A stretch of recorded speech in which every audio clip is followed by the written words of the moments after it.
Welcome to the Nerd Party.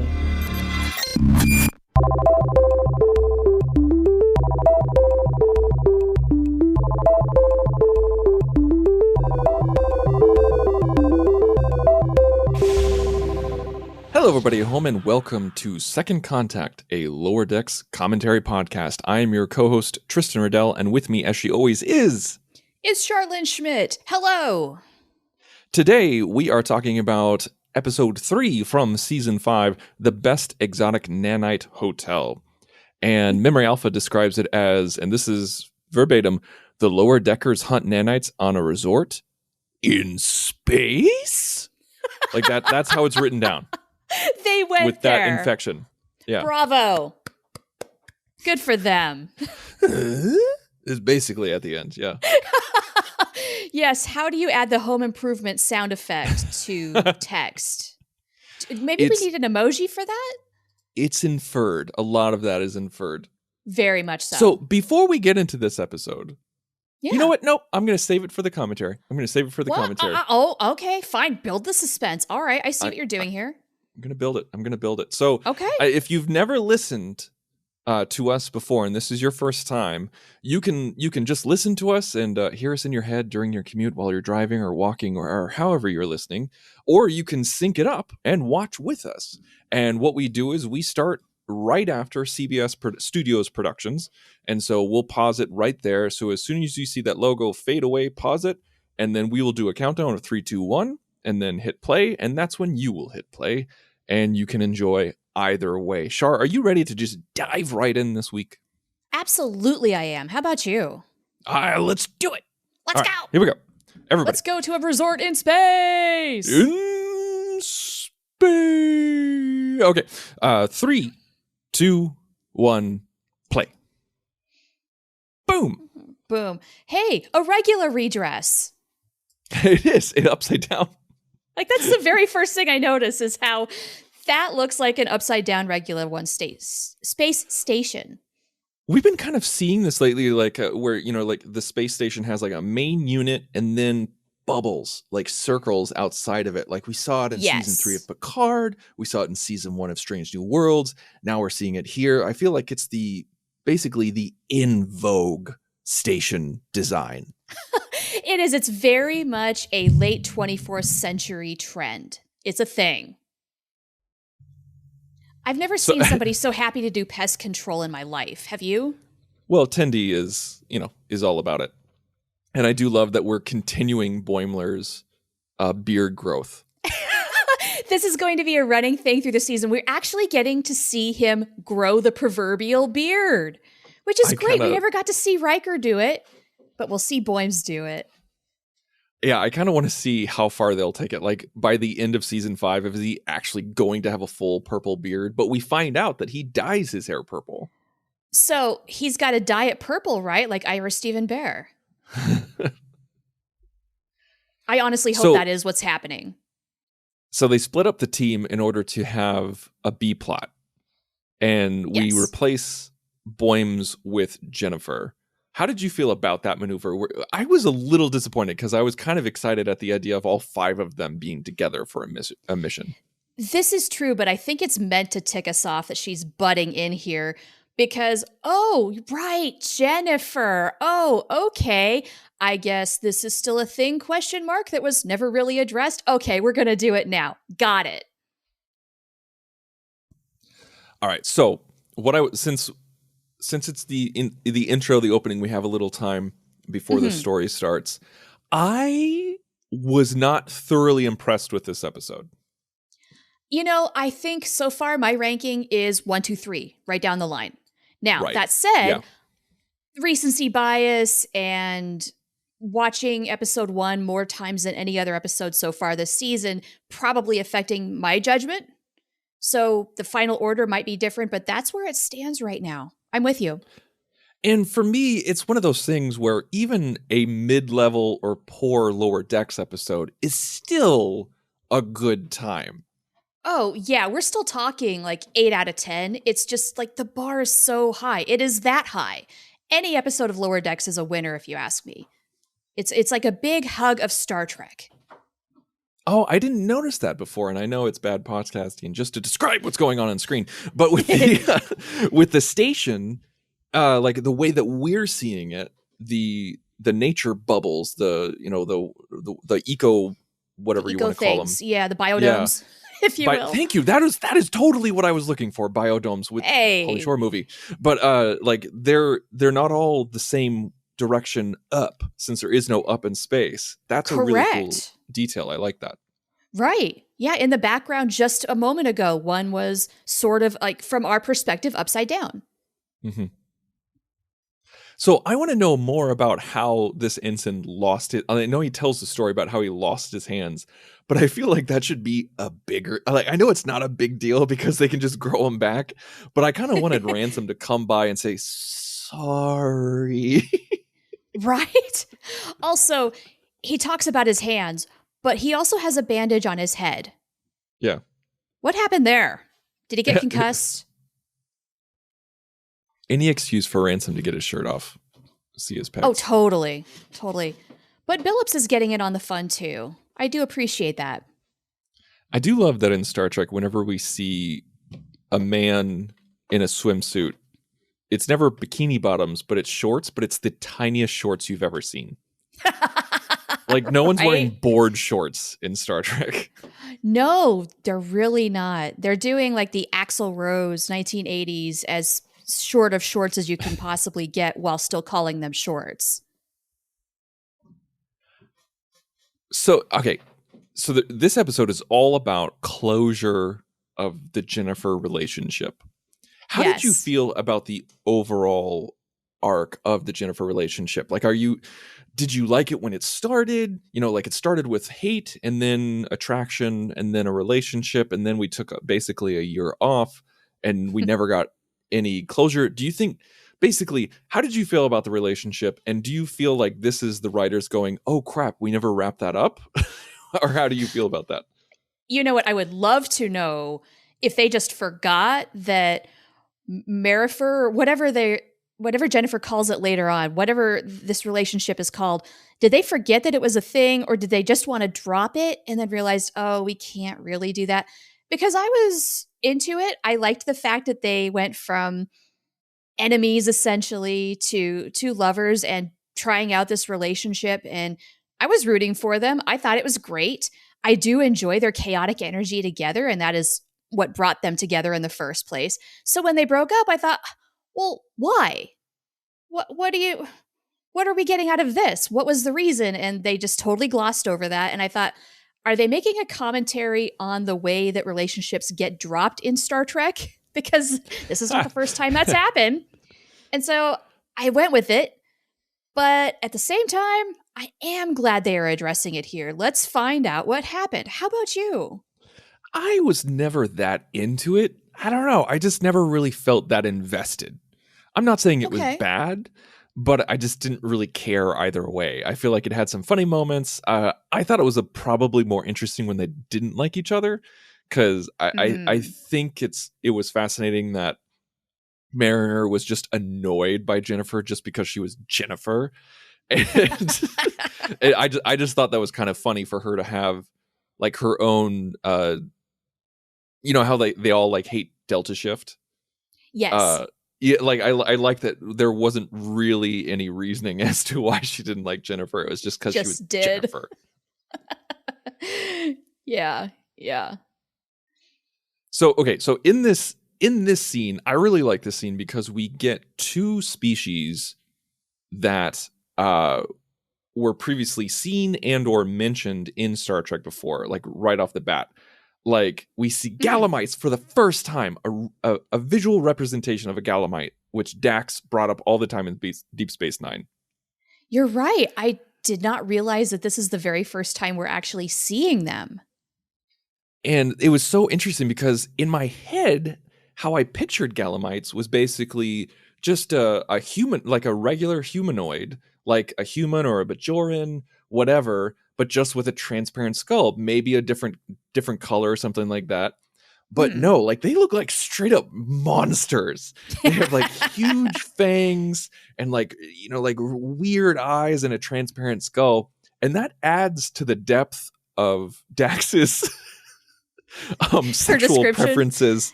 Like it opens the door. It doesn't just widen the door. It kicks it open where like Dax is down for a lot of things. Yes, she is very open-minded. I do appreciate that. And where better to do that in animation? You don't have to worry about hours and hours of prosthetics on somebody who has to suffer for hours while they put all that on. No, we can do whatever we want. What better? What better? Now, we already skipped over the whole mount, the Paramount mount of the mountain visual. I do appreciate how they just threw that in there because they could. I mean, why not? I mean, we see a reference to that before, like when Boimler sees Ferengi television for the first time. That's right. That was one of my favorite episodes last season, was seeing him get all caught up in their drama. So funny. And his commentary on commercials especially. They just lie to you? Yeah, pretty much. So I liked the Glumpus. Because it reminded me of a... Yeah, I do, because it makes me think of a metallic flubber. Ah, see, it's not as cute or charming as a Moopsie. I wasn't as into it. Nothing can be as charming or cute as Moopsie. That's just not possible. This is true. I do appreciate flying hover carts. Because why not? It's in the future. We're in space. When I worked at a university, I had to deal with golf carts constantly. And they were always the bane of my existence because sometimes you get an electric, sometimes you get a gasoline one, sometimes it would smell like diesel, other times it wouldn't be charged. And it just, you die on campus. It's horrible. I hated them. But if they were hover, hell yeah. Hover. I'd be all hover about forever, baby. I was really hoping Ransom would give Boimler a skiing tutorial here. Pizza, French fries. It just makes me think of the South Park episode. That's exactly what I'm referring to. I've never actually been skiing. That's just how I understand how you stop as a skier. Pizza, French fries. Oh, I'm terrible at skiing, but it's a lot of fun. I've always enjoyed skiing. And I feel like, I don't know, Boimler feels like the type of person who would know how to ski. I don't know why I feel this way, but I do. Yeah. How come? Because he grew up in Modesto. There's no snow there. That's true. You're right. Okay, so we get a Denobulan, and also we get an alien who doesn't put his genitals in the same place, just like we get a reference in Undiscovered Country. And I thought of you, because when he falls off the cliff, we have probably the longest, most prolonged Boimler scream. Yes! Was I not complaining the last couple of episodes? Where's the Boimler scream? It's not a real episode until and unless there's a Boimler scream. I don't know if I said that on this podcast or somewhere else, but I said it. But here we go. They're really trying to make up for it. Does it actually make up for it, though? Does it count? I think so. I think that's 3 episodes worth of a Boimler scream, personally, but not more than 3. Okay. Well, look, I really did appreciate the length of the scream. So earlier we had some species that were referenced in Enterprise. I cannot remember their name if you put a gun to my head. But they were the species that put Archer through a hard time, and also they thought it was they thought it was indecent to eat in front of others, like it's a private thing you do. Oh golly, yeah. My memory sucks. So I know that this is a cartoon and they just did it for the joke. But if you're going to a resort with spas and like you're right next to the tiki bar, I think you're gonna see some people who are eating. That may not be the safest spot for you. Right. Or at least drinking. Is that not kosher too? Does that count? I don't know. That's like going to an orgy and going, hey, whoa, guys, let's keep it decent. Is there such a thing as a decent orgy? In this guy's culture, maybe. I've never done a lazy river. Have you ever done a lazy river? You know what? I have not. I hear it's a lot of fun, but I think the closest I've ever done was like a canoeing trip one time in Montreal. That was fun. I look like in this episode, man, we're getting golf for the first time we see golf carts in Star Trek. First time we're seeing a lazy river. First time we're seeing skiing, I think, right? Probably. It's certainly been a long time. Yeah. Yeah, yeah. And a stage, no less. I did appreciate this guy's setup. Like, are these all his instruments or is it just the vibing thing? I do like that they had Talin be the one who loves the vibrating music. It's all music is vibrating, but you know what I'm trying to say. Like the vibing Yeah, music. I get Like she's the one who likes it and thinks that that's her favorite musician, because it would have been easy to make it like Rutherford or Tindy or something like that. But Sure, right. it's unsuspecting to do it with Talin. Yes. This coming up is probably my favorite part of the episode, is when she starts to count the sides real quick before she says what kind of hedron is. It's good stuff. Yeah, it's an I. She's like 1, 2, 3, 4, 5. It's an icosahedron. Like, that's such an important detail. You have to do that. Yeah, for sure. So now that Jennifer and Mariner are officially talking it through, was this all for naught? Was their relationship kind of meaningless? Or is this actually a really good step for Mariner in terms of maturing and putting something that was kind of a juvenile move? Let's be honest. Because this is like a junior high kind of breakup where you're not going to talk about it. You thought you just knew. And no, now you have real closure and you can move forward. Like, how are you feeling about where this goes from here? I think that's an interesting way to put it. I think that's probably the best spin that you can put on it, is what you just said, is where it's a growth moment for Mariner, because we see her become a better officer, we see her become a better daughter, but you know, we haven't really seen her become a better person in relationships, because we've really only seen her in one relationship. I mean, we've seen some past lovers and some past friends and things like that, but never in a current relationship except for Jennifer. So we saw the beginning, we saw the middle, but we never saw the end. And you're right, it is juvenile. It's very juvenile. To basically just ignore it until they demand a declaration of hate. And that's one way of putting it. I totally stole that line. That's not mine. But it's I think that in itself gives it value. If it wasn't for that, I would be like, what are we doing here? What's the point? Are we spinning our wheels? You know, do we need to add some romance into it just because the isohedron is not enough? You know, I don't know. I just wasn't that. Yeah, we've spun our wheels enough with Mariner and her kind of, you know, her growth has not been in a sharp uphill climb. It's been very wavy, as it should be, but an overall upward trend. She really does seem to be turning the corner this season, though, and I feel like this is an important piece of that. So therefore, it's valuable.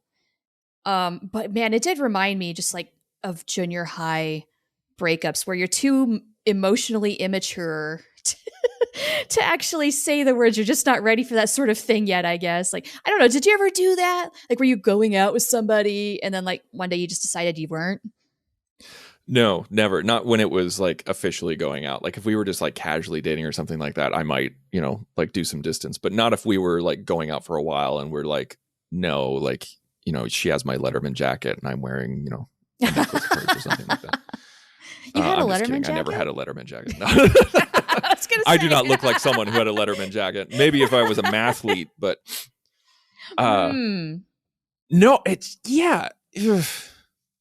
and you and I, like we've been married for a very long time. Well, not together, not but to we've each been other, married but separately to other people, but for a very long yes. time. But you would be surprised how common that is, even with adults. But no, yeah, it really is kind of that way. And good on you for never doing that. That shows some maturity as a person. Just one small stint I had in junior high. So with the one thing that you and I always talk about with Lower Decks is with the continuity of Lower Decks, I feel like you and I agree that all of these things did happen, but they may not have happened as crazy as they did. Like it's like the basic structure of A to B to C to D to E to E to F, you know, like all actually happened. Like, you know, like for example, I'll say like in Lower Decks, an admiral, they need to recall an admiral back because he's tired of doing what he's doing. But in the Lower Decks version, he went AWOL. He had people come and join his little community. He captured some Starfleet officers, and then by the end they just reassign him. So you're talking about the exaggeration. Yes, because in live action Star Trek, try to imagine if an admiral went AWOL and did all those things. I don't think he would still be in Starfleet after this. Exactly. You can't get away with it in the same way. No, an unhinged admiral, they would just be like, okay, we're taking you away. We're going to give you some hypo sprays now. And then that would be the end of it. Yeah, like he'd be serving some detention time in a facility like Paris or something like that. But maybe. Because this is insane. Like, this is insane. He goes AWOL for a long time. And like Ransom and what's his name are tied up. They're literally tied up. Billups. I can never remember Billups' name. Yeah. Again, the exaggeration of it. The exaggeration of animation. He's got to be completely unhinged. It's sort of like his sunburn. Right. Which he still has. Like despite the sunscreen, and they even mention how the sun will bake you only to the point where you have a really nice tan, I guess. Right. How does that work? I can't remember if he explained that and we missed it, but I love this moment where Boimler saves the day in true Boimler form. He covers himself in suntan lotion, and he's so skinny and wiry that he can run away and no one can catch him. I do love how that made him the essential component of this mission, because Ransom was right. It worked. That's what they needed. And I do love that it wasn't out of the realm of believability with, well, you know what I'm trying to say, like with Ransom himself saying, he's like, you're a problem solver, and also like you get yourself out of situations like this all the time, which they do. It's true. Oh, we missed it earlier when we saw the Grumble. I've already forgotten the name. The Glumpus rolling around and everybody's screaming and going insane, but T'Lyn is just sitting there with her eyes closed, completely calm. I love that moment.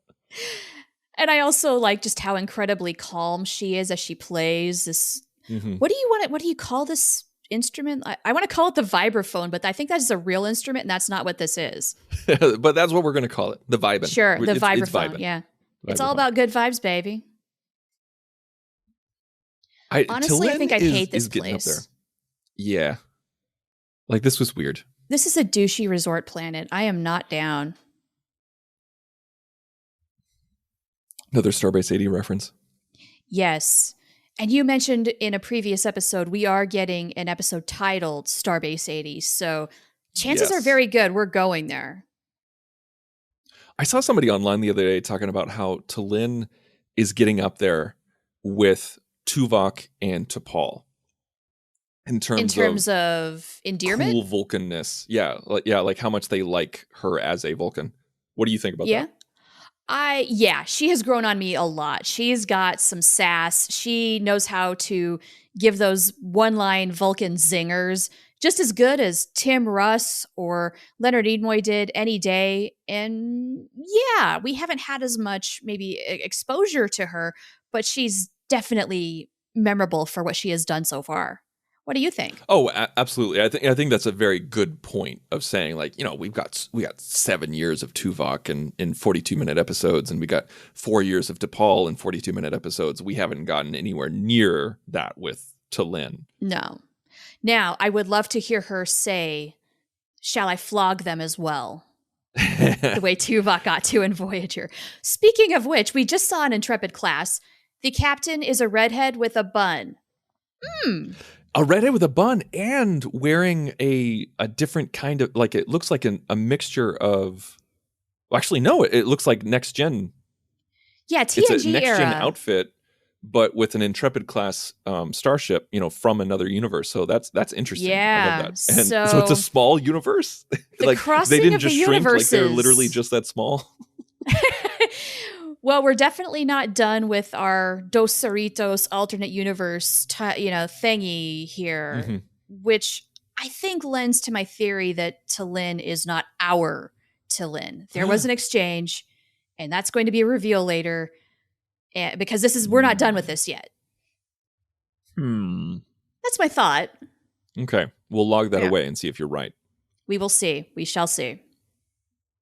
So they're pulling out Pathfinder Part 2 essentially for this Intrepid. Indeed. For a moment, I thought, oh, it's Voyager. But I forgot, oh, there's like a whole Intrepid class of ships that look just like this. Sort of like the Excelsior class. There's a gazillion of those ships out there. Oh, yeah. Especially like TNG and Deep Space Nine. Basically, they were just like, what should we throw in there? Just use this shot of the model. Excelsior. It'll be fine. And call it in there. The Farragut. Yeah. Call it the Crazy Horse. Whatever it is. Just throw it in there. Right. That's what we got. That thing must have been a workhorse, man. Yeah, in the universe, absolutely they were workhorses. They made a ton of those ships and they lasted forever. They're like the Honda Civic or the Toyota Corolla of starships. Oh my gosh, yes, they're the Toyota Corolla. You just beat the crap out of them over and over again, and all they do is ask for more. That was one thing. I was kind of sad that at the end of season 1 of Picard, we have this whole fleet of the same style of ship, the same class of ship, and Riker's just like, I got a bajillion of these, and these are fresh off the line, the most advanced ship ever made. And then we never see them again. Well, yet. There's always room for more in Star Trek, is there not? I hope so. Yeah, seriously. But that does it for this episode. Number 3 is in. Number 3 is in the can. Thank you guys so much for listening. If you like us, give us a review. And also, if you want to talk to us, you can send us an email by going to thenerdparty.com/contact, select second contact, fill out the form, and it'll send us a message right then and there. You can also find us on social media. You can find us on Twitter at Join the Nerd Party, or you can find us on Facebook and Instagram at The Nerd Party. And you can also find me personally at The Insane Robin. And you can find me at Oh the Profanity. So tune in next week as we talk about episode 4 from season 5, Lower Decks. Join the revolution. Join the Nerd Party.